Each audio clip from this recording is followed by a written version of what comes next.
កាបដកស្រង់មើលផែនដីខ្មែរបនកាកតេស្មូតបែបក្អែកលោតទី2ចំនួន4វគ្គ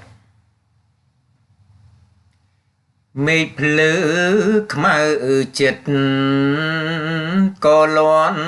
ក្នុងចិត្តរងំអត់សូស្ទឹងជួនស្ងួនចាញ់ភ្នំប្រេងជាអូទឹកភ្នែកជន់ជើហូរលិចភូមិឋានបាក់សៃប្រែ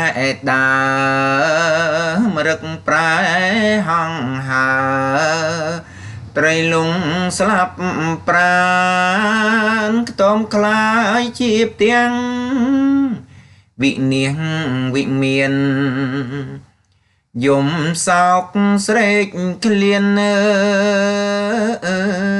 យទូញធ្ងោក្នុងចិត្តការីកខំកា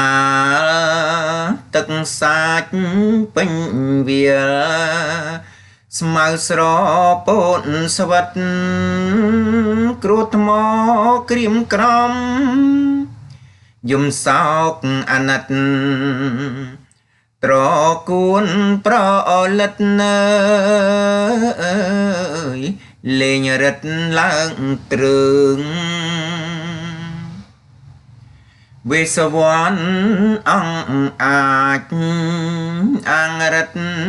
អំណាចប្រឹងលើកដំកើងហ៊ីងនឹងគិញគក់ពីភក់ចំបើងអើយរងរឿងផ្កើងឡើងស្មើចន្ទ្រា